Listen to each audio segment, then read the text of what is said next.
In this video, we're making some aroma stones. So what are aroma stones exactly?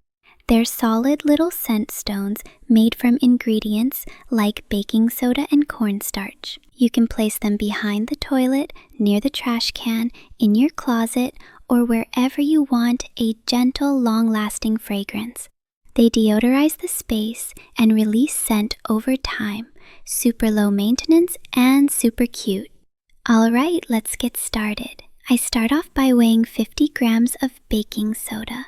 Baking soda in this recipe helps deodorize and gives the stone its structure.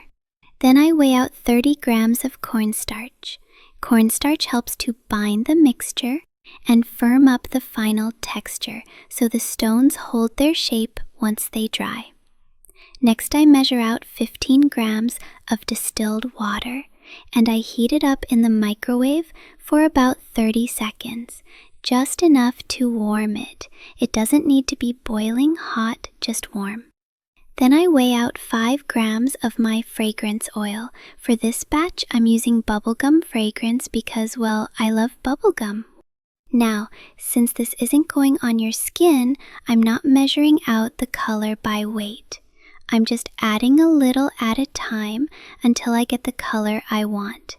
At first, after adding a bit of pink colorant and some mica shimmer, the mixture looked too faint, so I added more until I got this bold, pigmented pink. That's the vibe I was going for, and this right here, I'm feeling pretty good about that color. Once I was happy with how it looked, I went ahead and added my warm water. I gave it a little mix, and at first it had kind of a weird gloopy texture, but that's okay, we're going to fix that.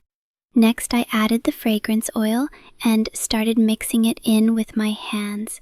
This helps to break up the clumps and get a drier, more moldable consistency. You'll notice that as soon as the oil goes in, the color really pops. That pink is so good. Then, I sprinkled the rest of the dry mix over the wet parts and started breaking it apart with my fingers. After that, I stirred it around a bit until the mixture felt even and consistent all the way through, kind of like a soft, crumbly dough. Once that's ready, I press it into an ice cube mold. I didn't use anything fancy for this, just a regular silicone tray. After pressing it in, I gave it a quick spritz of alcohol on top, just to help dry out the surface and firm it up. Then, I popped them out of the mold. Okay, try to be more careful than I was. I broke one of them, but that's fine. I'll just use it as 2 halves of one stone. I let mine dry overnight, and once they're fully set, they're ready to use. You can put them behind the toilet, next to the trash can, or anywhere you want a bit of fragrance. That's what I'm using mine for. Thanks for watching. Subscribe for more DIYs, and I'll see you in the next video.